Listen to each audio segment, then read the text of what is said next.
Bienvenidos a Cátedra Procesal, un espacio de conocimiento jurídico creado por Álvarez Liébano Lacerna, en colaboración con Ámbito Jurídico de Legis, en el que conversaremos sobre los detalles del derecho procesal laboral de la mano de expertos.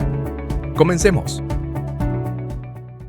Bienvenidos a este espacio de Cátedra Procesal, este podcast de realización de Álvarez Liébano Lacerna con Ámbito Jurídico para tratar los temas de las incidencias procesales laborales y en particular con ocasión del nuevo Código Procesal del Trabajo y de la Seguridad Social, Ley 2452 del 2025.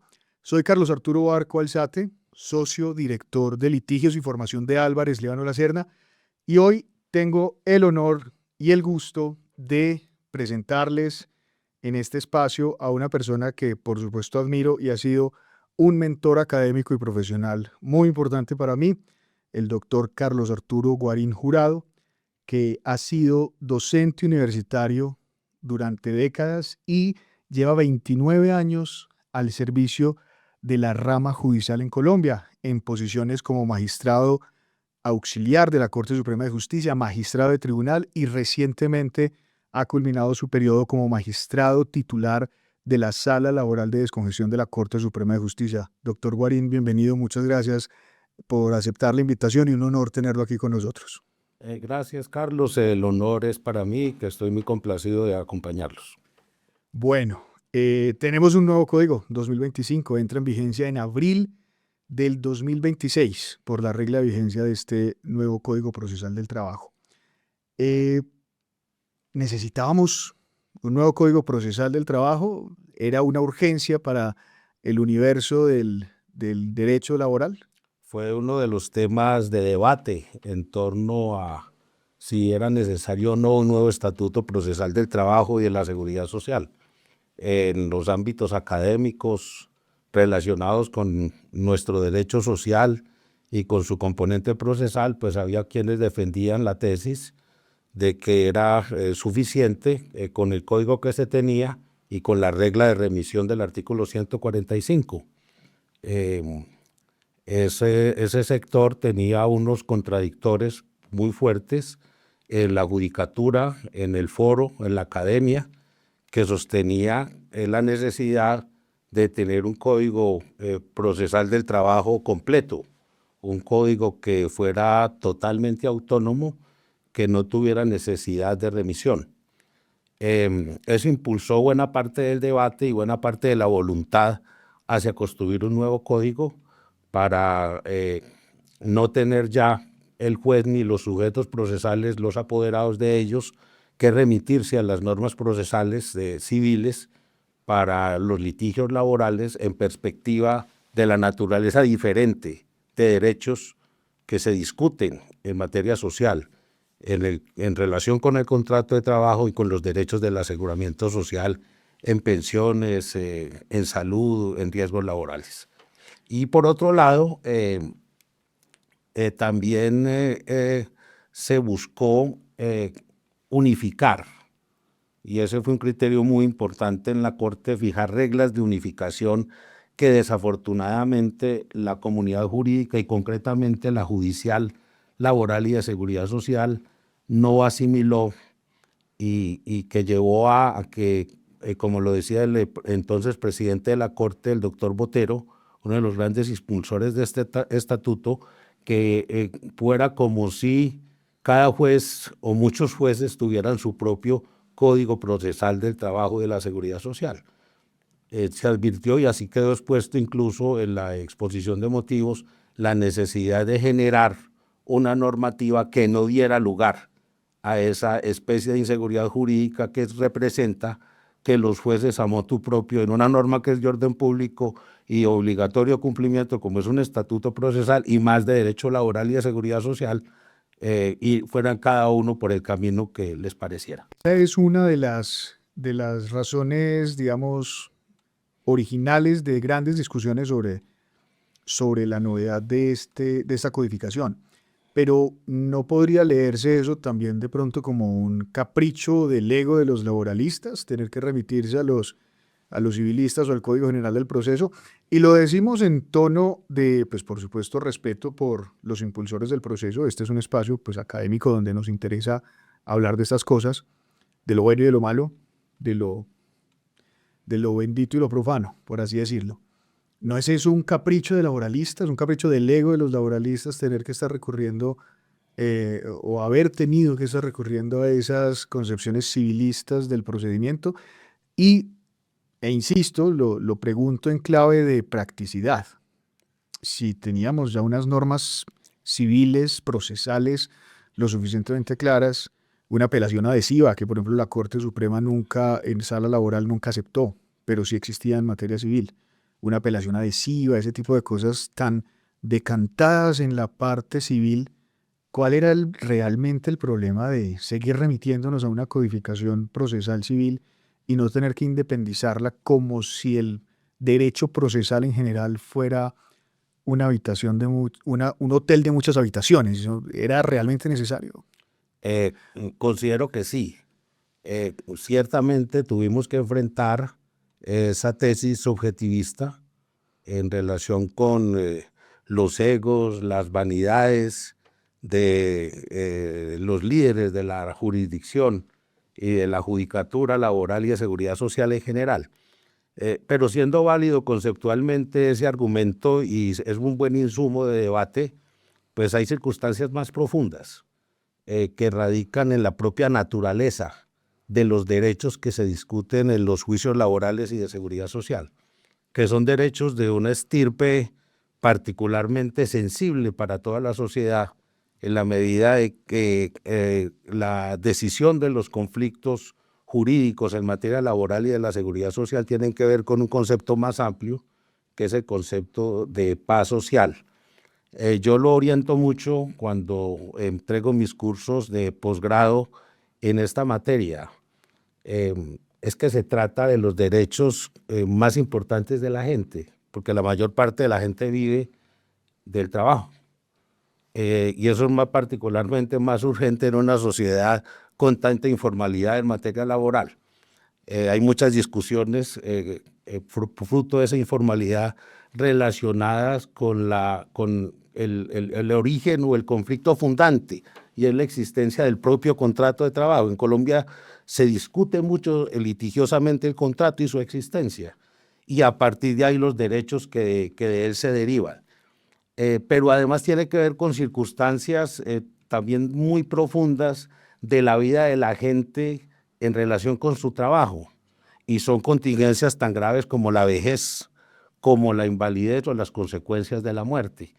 Esa naturaleza profundamente humana de los conflictos laborales, o que subyace en todos los conflictos laborales y los de la seguridad social, hacía urgente que hubiera un estatuto procesal laboral propio.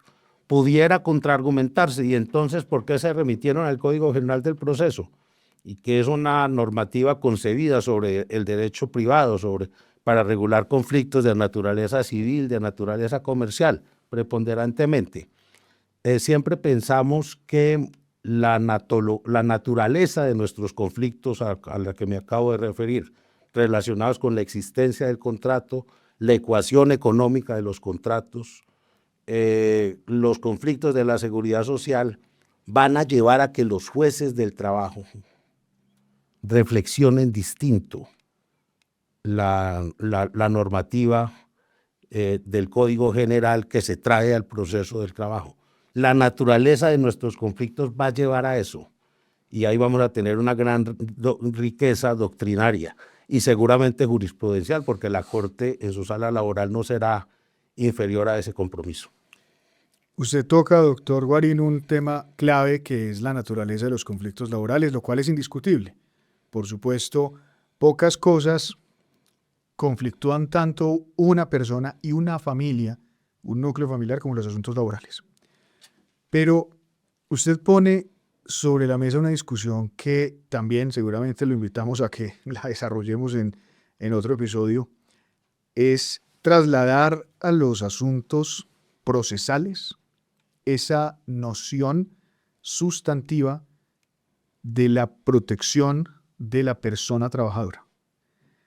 Y aunque esto da para un episodio distinto y por supuesto lo invitaremos para que conversemos sobre eso, es necesario realmente desde el punto de vista adjetivo, desde el punto de vista procesal, desde el punto de vista de la práctica judicial, trasladar esas nociones de protección a la persona trabajadora, de protección a la parte débil de la relación laboral que se mira desde una perspectiva sustantiva.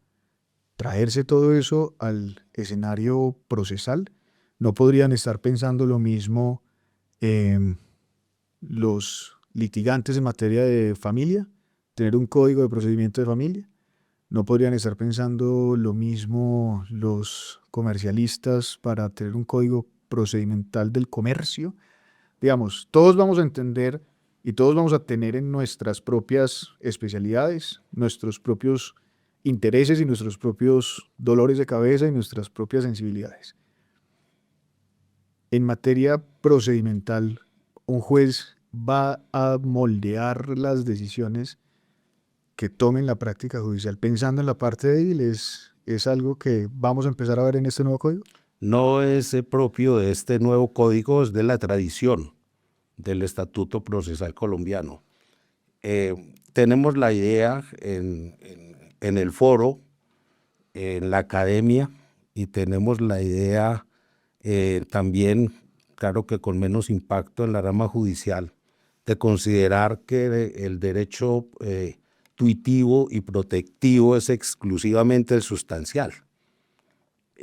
Porque el código, por ejemplo, desde la regla del artículo primero, el sustantivo, que obliga a que se interprete con criterios de coordinación económica y equilibrio social, y lo que se desarrolla ahí para abajo, pues da a entender que el código es un código tuitivo, protectivo ¿de quién? De la parte materialmente más débil de la relación laboral. Eso no ha significado, y quienes así lo ejerzan, que se equivocan, que los jueces tengamos o tengan, yo ya no formo parte de los juzgadores, que asumir eso con sesgo. Eso es una alerta con el cual debemos tramitar los procesos. Pero como usted lo decía, es un tema de mucho calado, pero quiero continuar en el sentido de que esa naturaleza, ese espíritu tuitivo, protector, es de todo el derecho social. En las vertientes sustantivas, en su componente laboral, en su componente de seguridad social, pero recabo, enfatizo en la vertiente procesal. El importantísimo profesor y abogado laboralista Marcel Silva Romero dejaba claro un criterio a partir de la potestad de los jueces de fallar ultra y extra petita. Si uno fuera a analizar el estatuto del 48, el viejo estatuto procesal, todas las facultades que tienen los jueces y particularmente esta de fallar ultra y extra petita es claramente tuitivo. Pero además no se expresa en eso, que se conserva con el nuevo estatuto. El grado jurisdiccional de consulta protege al trabajador que no saca adelante ninguna de sus pretensiones, protege, y ese es un gran avance en 1149, protege a los pensionados y a todo el grupo de beneficiarios de las pensiones, a quienes son beneficiarios por sustitución pensional.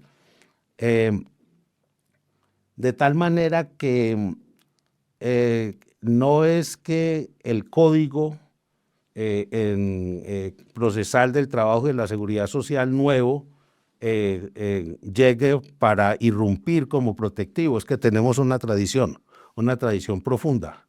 Y para cerrar el círculo con el argumento de Silva Romero, es que inclusive en sus conferencias y en sus clases y en el foro, que creo que usted también logró conversar con él y escucharlo, formando jueces y abogados de litigio, decía que inclusive la facultad ultra y extra petita que se le da a los jueces del trabajo define la naturaleza diferente en el derecho adjetivo de los procesos laborales y de seguridad social. Bueno, eso es mucha tela para cortar. En otros episodios seguramente desarrollaremos esos asuntos. Desde la academia y desde el litigio, por supuesto, muchos de nosotros hemos criticado algunas de esas posiciones en teoría mayoritarias, que entendemos, por supuesto, y respetamos, pero siempre hemos tenido algunas inquietudes ahí. Eso lo conversaremos luego. Los sesgos también van a jugar un papel muy importante aquí. Muchas gracias, doctor Guarín. Vamos a invitarlo, por supuesto, para nuevos episodios. Sabemos que con usted podemos desarrollar muchos temas, así que bienvenido a nuevos episodios de este podcast Cátedra Procesal. Y a todos los que llegaron hasta aquí escuchándonos en este episodio, pues muchas gracias por estar. Nos veremos en una nueva oportunidad de Cátedra Procesal, este podcast de procedimiento laboral producido por Álvarez Llávaro La Serna y Ámbito Jurídico. Doctor Guarín, muchas gracias por estar. Gracias por invitarme. Gracias por acompañarnos en este episodio. Los invitamos a seguir conectados a las redes sociales de Álvarez Llávaro La Serna y Ámbito Jurídico para no perderse los siguientes capítulos.